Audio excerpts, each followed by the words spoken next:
देखिए, एक चीज़ तो स्पष्ट समझ लेनी चाहिए, जो लोग विरोध कर रहे हैं, और आम जन को भी ये जानना चाहिए कि ये नाम बदला नहीं जा रहा, ये नाम पुनः स्थापित किया जा रहा। तो ये भूमि जो हरि की है, अली की नहीं, ये स्पष्ट। अली का कोई इतिहास नहीं और हरि का पूरा इतिहास अलीगढ़ में है। और जब इतिहास हरि का है तो नाम भी हरि का ही होगा। तो हरिगढ़ को हाथ फैलाकर जनता स्वागत करने को बैठी है, निर्णय जब आएगा। सपा और जो दूसरी पार्टी अन्य पार्टियां हैं, उन्होंने आपत्ति जताई है कि इसकी आवश्यकता क्या है। देखिए, ये तुष्टीकरण की राजनीति में लीन लोग हैं, क्योंकि एक धर्म विशेष का वोट बैंक है जो इन लोगों को चाहिए, ये उन्हीं के हैं और उन्हीं में लीन है। भारतीय जनता पार्टी की सरकार है जिसके मुखिया माननीय योगी आदित्यनाथ जी, उनकी पूर्ण आस्था जो हिंदू हृदय सम्राट की उनकी छवि है और हिंदू के हृदयों से जो बात निकल के आती है उनके कानों तक पहुंचती है, उसका पालन करने के लिए योगी जी आज बैठे हुए हैं और चीजें पुनः स्थापित हो रही। नाम बदले नहीं जा रहे, जो असल नाम होने चाहिए थे वही करे जा रहे हैं। इन्होंने वर्षों तक धर्म विशेष को, संप्रदाय विशेष को लुभाने का कार्य किया, उसे अवैध रूप से स्थापित करने का कार्य किया। अलीगढ़ मुस्लिम विश्वविद्यालय एक केंद्र है जो एक शैक्षणिक संस्थान है, उसका पूर्ण रूप से राजनीतिकरण करने में इन दलों का हाथ है। परंतु चीजें सुधर रही हैं। भारतीय जनता पार्टी की सरकार केंद्र में भी और प्रदेश में भी है और सही दिशा पर अब कार्य हो रहा है।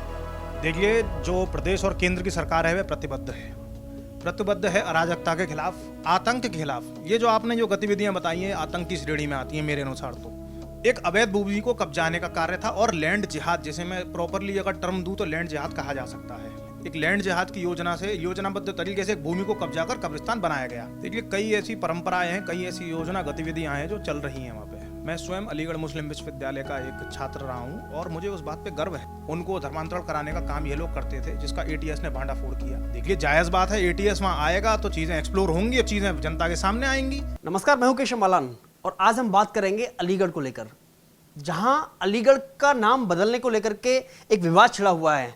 अलीगढ़ से अब होगा हरिगढ़।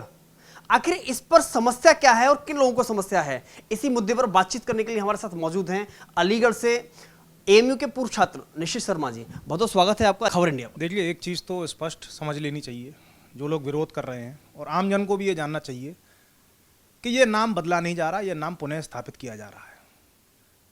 जो भूमि आज अलीगढ़ है, अलीगढ़ के नाम से जानी जाती है, भगवान श्री कृष्ण के अनन्य भक्त स्वामी हरिदास जी, वह अपना शिक्षा सब कुछ ग्रहण करने के बाद अलीगढ़ जो भूमि है वहाँ आकर बस गए थे। तो ये भूमि जो हरि की है, अली की नहीं, ये स्पष्ट हो। अली का कोई इतिहास नहीं और हरि का पूरा इतिहास अलीगढ़ में है। तो ये नाम जो अब प्रस्ताव रखा गया है जिला पंचायत की बैठक में, जो प्रस्ताव शासन को भेजा गया है, यह जन जन की मांग है और अलीगढ़ में रह रहे लाखों हिंदुओं की आस्थाओं से जुड़ा हुआ विषय है। और जब इतिहास हरि का है तो नाम भी हरि का ही होगा। और हरिगढ़ को हाथ फैलाकर जनता स्वागत करने को बैठी है, निर्णय जब आएगा। लेकिन इसका जो विरोध करने वाले हैं, क्योंकि सपा और जो दूसरी पार्टी अन्य पार्टियां हैं, उन्होंने आपत्ति जताई है कि इसकी आवश्यकता क्या है। देखिए, ये तुष्टीकरण की राजनीति में लीन लोग हैं। जो लोग ये कहते थे कि मैं पूजा नहीं करता, समाजवादी पार्टी के मुखिया अखिलेश यादव के पुराने आप इंटरव्यू देखेंगे, उसमें कहते थे मैं पूजा नहीं करता, भगवान को मानता हूं परंतु पूजा नहीं करता, ना ही मेरी बीवी डिम्पल यादव करती हैं। आज वह लोग माननीय योगी जी का नेतृत्व देखकर उन्हें श्री राम याद आ रहे हैं।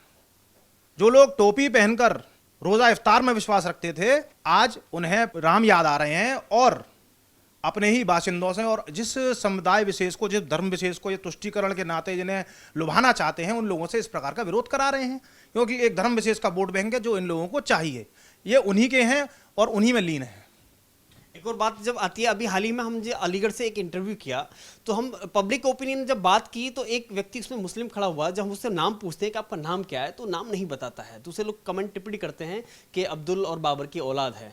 तो एक तरफ तो नाम बताने में आपको दिक्कत होती है, कहते हैं कि नाम में क्या रखा है, लेकिन जब अलीगढ़ का नाम हरिगढ़ रखने की बात आती है या फिर इलाहाबाद का नाम प्रयागराज करने की बात आती है तो कहते हैं तो मिर्ची क्यों लगती है। देखिए, मैं दोबारा कहना चाहूँगा कि ये चीज़ें पुनः स्थापित हो रही हैं। जो इतिहास को छेड़ा गया, इतिहास को तोड़ा मरोड़ा गया, उन लोगों की आस्थाएं इसमें जुड़ गई थी, जिन लोगों ने इस इतिहास को तोड़ा मरोड़ा और पढ़ाया, जन्म दशकों तक पढ़ाया, और जो हमारी जनरेशन है उनके बीच में ये संदेश भेजा गया। आज वह पुनः स्थापित हो रही है चीज़ें।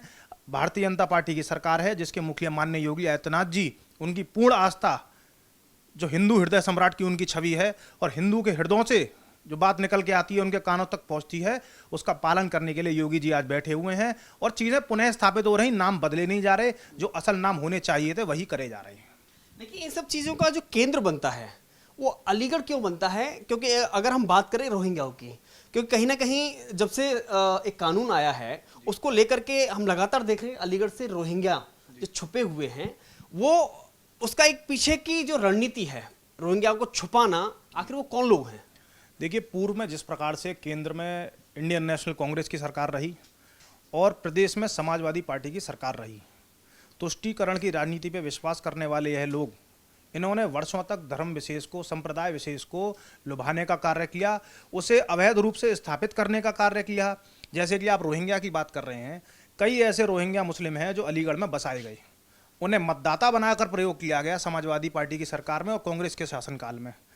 अलीगढ़ मुस्लिम विश्वविद्यालय एक केंद्र है जो एक शैक्षणिक संस्थान है, उसका पूर्ण रूप से राजनीतिकरण करने में इन दलों का हाथ है और वहाँ के छात्रों को बहलाकर बरगलाकर माइनॉरिटी कैरेक्टर देने के नाम पर वर्षों तक बेवकूफ़ बनाने के बाद उन्हें अराजकता की आग में झोंकने वाले ये दल, इन लोगों ने अलीगढ़ का माहौल बिगाड़ा है। परंतु चीज़ें सुधर रही हैं, भारतीय जनता पार्टी की सरकार केंद्र में भी और प्रदेश में भी है और सही दिशा पर अब कार्य हो रहा है। देखिए बार बार जैसे आपने एमयू का जिक्र किया, आप एमयू से आते हैं, एमयू के पूर्व छात्र रहे हैं, तो एमयू का जब सेंटर की बात आती है कि शुरुआत यानी कि आज़ादी के समय से पाकिस्तान के बंटवारे में नाम आता है तो सबसे पहले एमयू का नाम आता है, तो कहीं ना कहीं जैसे कि रोहिंग्या की बात आती है, लफ्ज़ जिहाद की बात आती है, बरेली से कोई लड़की आती है तो वो अलीगढ़ में लफ्ज़ जिहाद का शिकार होती है, अगर कानपुर से आती है तो लफ्ज़ जिहाद का शिकार अलीगढ़ में होती है, अगर नोएडा से जाती है तो अलीगढ़ में होती है। अलीगढ़ ये ऐसा जो हब बना हुआ है, क्या फिर से कुछ और रचने की साजिश है?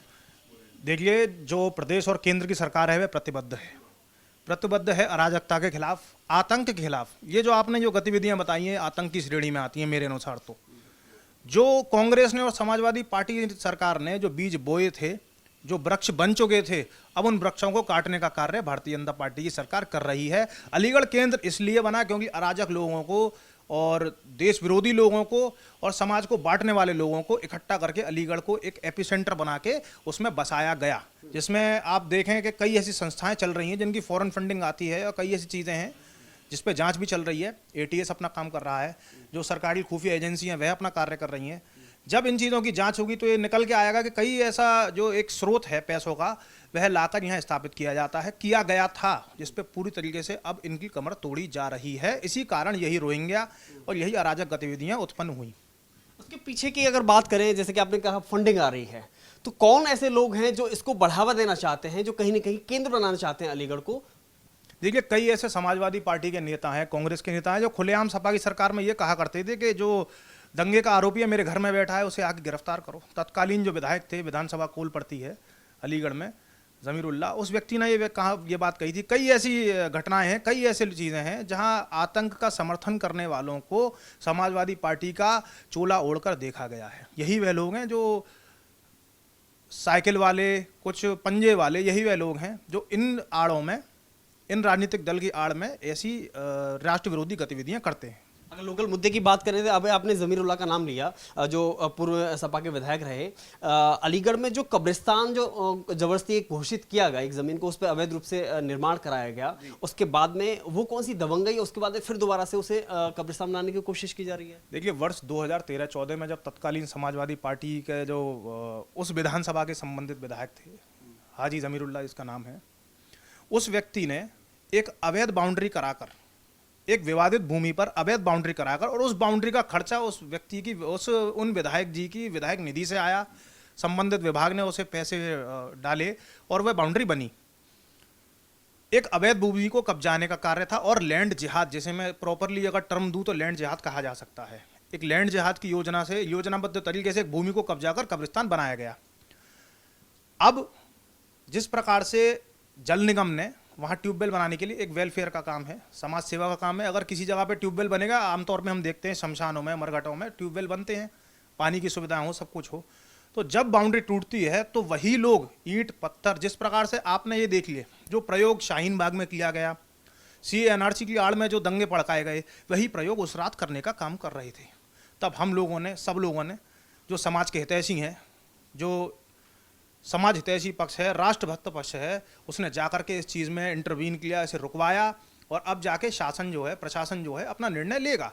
उसको पूरी तरीके से दंगे की आग में झोंकने का कार्य वही लोग कर रहे थे जिन्होंने पूर्व में उस जमीन पे कब्जा किया है।